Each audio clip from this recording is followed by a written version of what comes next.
Imran Khan is the former Prime Minister of the Islamic Republic of Pakistan. He's the founder and chairman of Pakistan Tehreek-e-Insaf Party, PTI, and the former cricket champion who led the Pakistan team to victory in the 1992 Cricket World Cup. Mr. Imran Khan, salam and welcome to Al Mayadeen. This is the proximate aspect. I'm Zainab As-Safar. So good to have you, sir. My pleasure. Allow me to start, sir, by asking you, the internationally acclaimed American linguist / philosopher Noam Chomsky's impression about you is, quote, "If Imran Khan were running, I will take time to vote for him. I don't think anything happened that justified his expulsion from the political system," unquote. Today, at least 77 court cases have been filed so far against you. This is the latest update and counting, perhaps. Who is behind these cases? Is there a specific side or person that you can name, sir?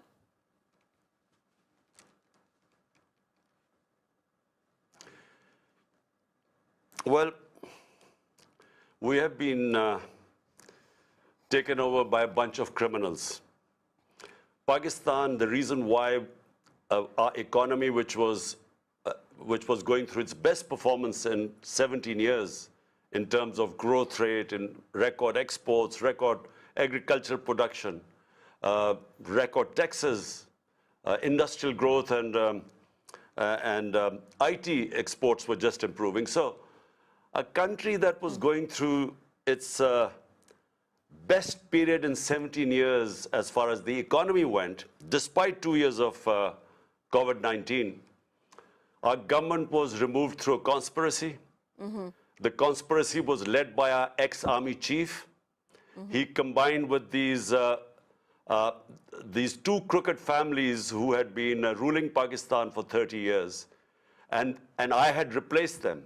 So he brought them back, and their 61% of the cabinet was on bail on corruption cases. So they were imposed on us. And now what has happened is that they're all petrified of elections. They know that my party, whenever there are elections, will sweep the elections. Out of 37 by-elections since we have been out of power, my party has swept 30 of them. So because they're scared of elections, what they want is they want to have me disqualified or put into prison or even killed, because we treat them as mafias. And so that's why you have 77 cases, and every day there is a new case. I have blasphemy case on me. I have sedition case. I have terrorism case. There are 3 terrorism cases on me. So, you know, the whole idea is to remove me from the scene. Right. So do you, sir, consider this as a political assassination? How do you confront this arduous situation? And what about the physical assassination? Who wants to liquidate Imran Khan? Give me a name, please, a specific name. Let's specify.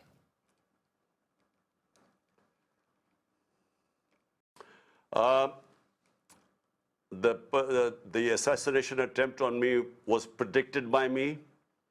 2 months earlier, 6 weeks earlier, on 2 public rallies, I actually, in the rallies, I announced who was this attempt on me through a religious attempt. The decoy was supposedly a religious fanatic, but the people behind them were these 2 families, these mafias, and one of the intelligence agencies guy, which I named. Once I survived the attempt, I named this guy called General Faisal, who is in the ISI, and our intelligence agency, and then there's the Prime Minister and there's the Interior Minister. Both the Prime Minister and Interior Minister have been involved in extrajudicial killing. Both of them have blood on their hands, and for them, assassinating an opponent was not going to be anything new. But joining them was this intelligence officer, General Faisal. These 3 were responsible. To add to all this, a prohibition order by Pakistan's Electronic Media Regulatory Authority to ban the broadcast of your speeches / press talks on Pakistani TV channels. Wow, I mean, why do they fear you that much? Anyways, what is, sir, your message to the people of Pakistan and to the world as a whole through Al Mayadeen today? Look, they're banning me because they're scared that we are now going towards elections. Elections are in 60 days' time, and the Supreme Court has announced election in the 2 of our provinces, which is 65% of Pakistan. The elections are in 2 months' time.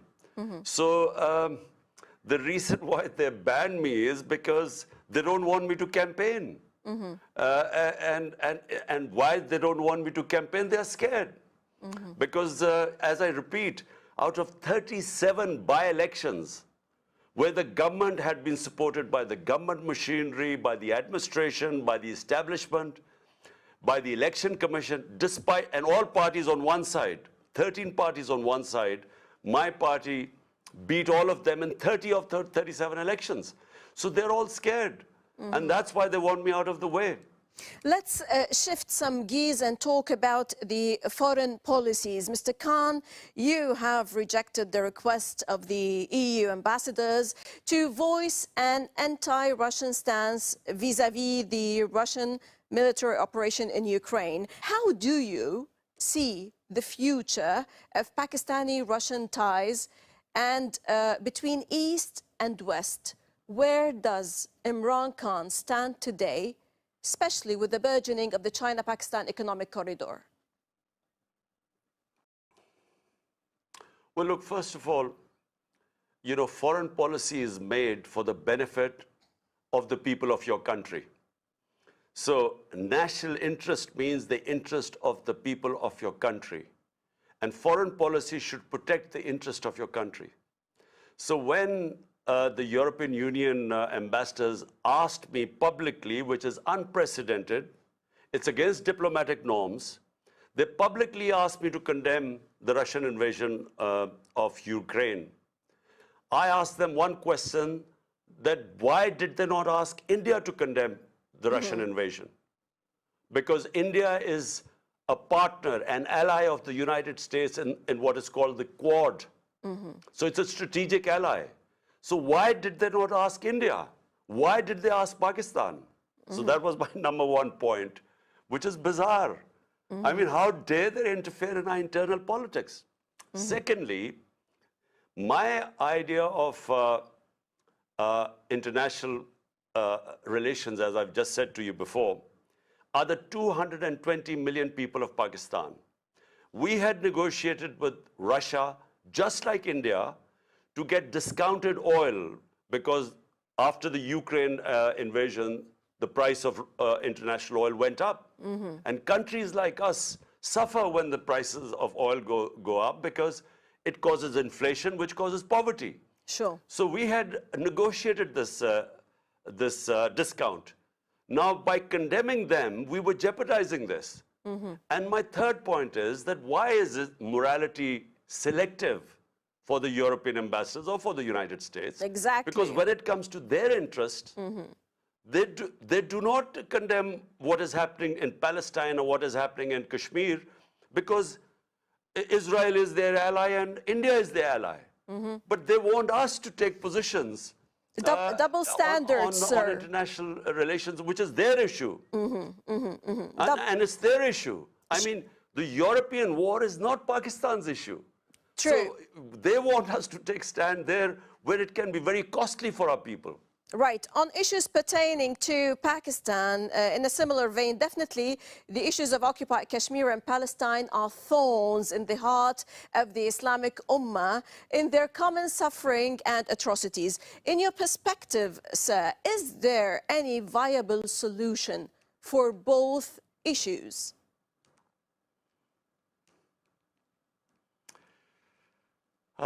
Kashmir, the only viable solution is giving them autonomy, independence. according to the wishes of the people of Kashmir.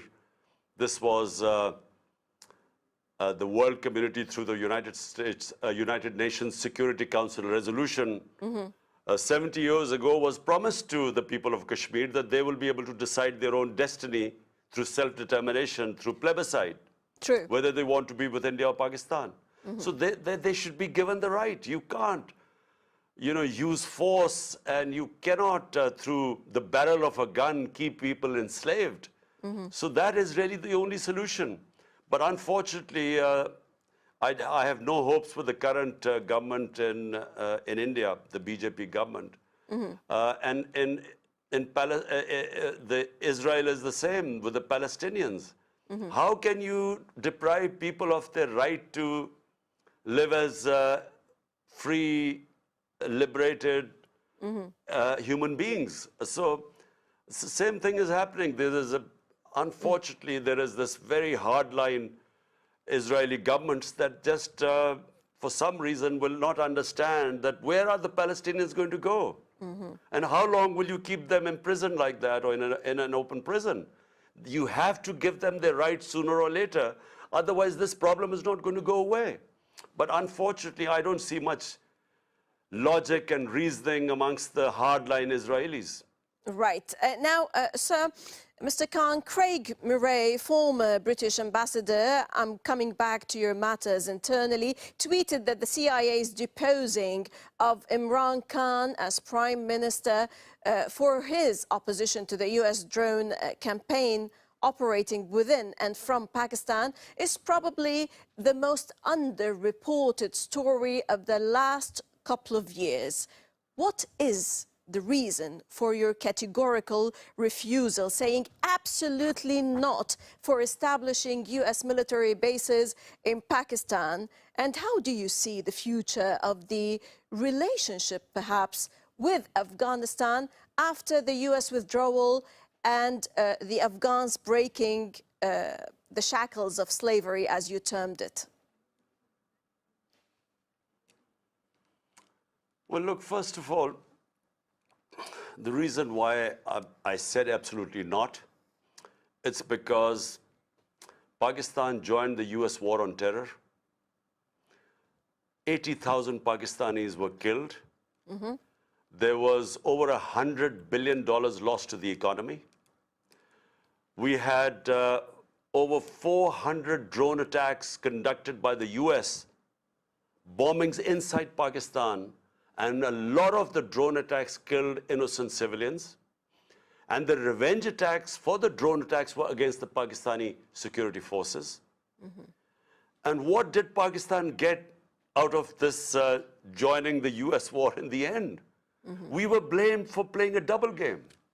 We were not even given credit for the sacrifices this country made for fighting their war. And so I'm not anti the United States. I think Pakistan should have good relationship with the US. US is a superpower, our trading partner. The most powerful expatriate Pakistani community is the Pakistani American community. So, I mean, we have to have good relationship with them. But, a relationship that must have dignity and respect. Right. Mr. Imran Khan, as a political leader, how is your relationship today with the West Asia region, with the Arab and Islamic world, especially Saudi Arabia and Iran, knowing that you've always played the role of the mediator in fence mending in many turbulent issues among countries in the region? Well, look, we have a terrible situation in the Muslim world. Most of the countries are going through conflict. I mean, you look at the Muslim world, Syria, Afghanistan is just after 40 years, there's peace there. But then, the tensions between the Muslim countries, and I feel that, we are lagging so far behind. The world is leaving us behind. And we are involved in petty conflicts and we can't resolve our differences. You just look all over Somalia, Yemen, All over, there's conflict. And then tensions between, Iran is our neighbor, and Saudi Arabia is one of Pakistan's closest friends. So the tension between them affects us. And, and Turkey, Turkey is a powerful country, Muslim country. And then there were tensions before, but I'm glad Turkey's tensions are gradually easing with the Middle Eastern countries. And so, the more your tensions disappear, the more you trade between them, the more there will be prosperity, in the Muslim world. Sadly, it is not the case right now. Right. So that's true. Pakistan is facing unprecedented economic challenges owing to multiple factors, as you said. Might you tell us how to pull out the country from the current economic quagmire, as you termed it? Do you actually have answers for this dilemma, sir? And are there talks behind the scenes, behind closed doors, about the need for Pakistan to give up its nuclear weapons program in exchange for its economic rescue?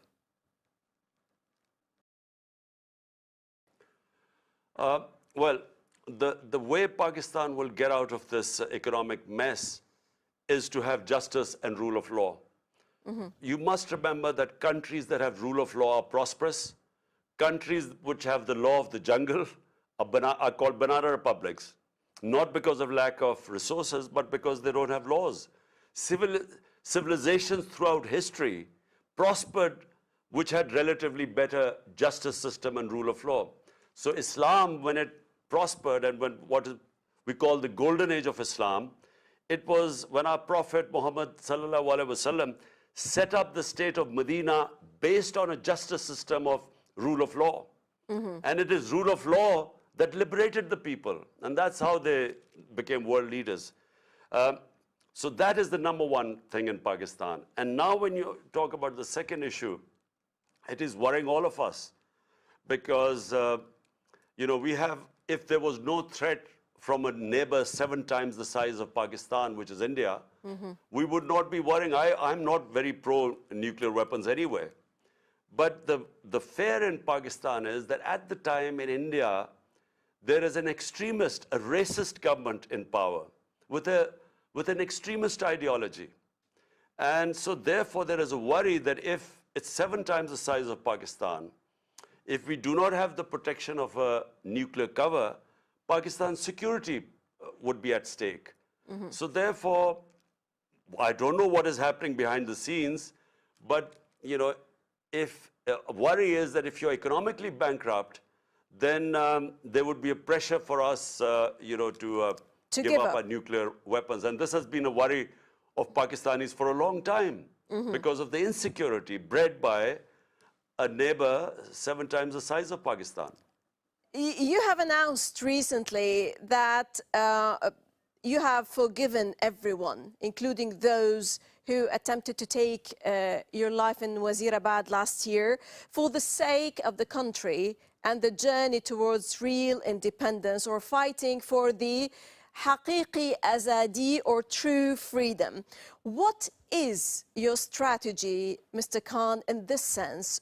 Though some might argue, well, you have burnt all your boats with major decisive elements in Pakistani politics, on top of which the military establishment. Well, let me clarify first of all. The military establishment is one man, the army chief. So let's not bring the military. It's not some democratic organization where there's voting. It's just one man who takes decisions. Now, secondly, it doesn't matter whether there is no one with me, because I have the people of Pakistan with me. Thanks to the Almighty, today Tehreek-e-Insaf is the biggest political party in Pakistan's history. So therefore, when you have the people with you, you don't need anyone else. Now, the reason why I said I would forgive the ones who, and I know the ones who attempted to kill me, the reason I said I'd forgive them, because it is in line with our Prophet Muhammad sallallahu alaihi wasallam after the conquest of Makkah. He forgave everyone, people who were cruel to them, who had made them leave Mecca and migrate to Medina. So he forgave everyone. So therefore, similarly, I mean, it's not about me, it's about my country. So therefore, I can forgive about those who were cruel to me or tried to kill me. But what I said you cannot forgive are the ones who have stolen money from the people of Pakistan, who've done corruption. You can't forgive them because that money belongs to the people of Pakistan. My last question for you, Mr. Imran Khan, if you review and assess your political approach, have you made many mistakes? Where and what mistakes have you done? And what have you learned? What will you offer to Pakistan if you return to power? Look, I mean, you know, you make all the mistakes all the time. We humans are humans, different to the angels, because we make mistakes. But successful human beings always learn from their mistakes. So the biggest mistake I made was that I believed that the ex-army chief, who was then the army chief when I was a prime minister, I believed that he was working for Pakistan just like I was. I felt that his interest and mine were aligned. And so I trusted him completely. And I gave him an extension. But then I realized that he was actually, not with me. He was working for these crooks. And these are the crooks. He did a conspiracy to remove me and bring them back again. So it's made me understand that, sometimes I've always been a trusting guy. I trust people. But, the mistake I made was I thought his and my objective were the same. And so therefore, it was a big mistake to trust him completely. And he brought this country now to its knees. So, that's the biggest lesson. And secondly, never compromise on the rule of law. Because I did not have enough power. As a prime minister, I did not have the Accountability Bureau. It was a coalition government, a weak government. I did not have the power I needed to impose the rule of law. So the lesson is, I would never take power again or form government again if I did not have the power to impose rule of law in Pakistan. Excellent, Imran Khan, former Premier of Pakistan, definitely a man of consequence. Thank you very much, sir, for joining us from the Pakistani city of Lahore. Definitely, and definitely also for your transparency. Pure pleasure to have you, sir. Thank you very much. Always a pleasure.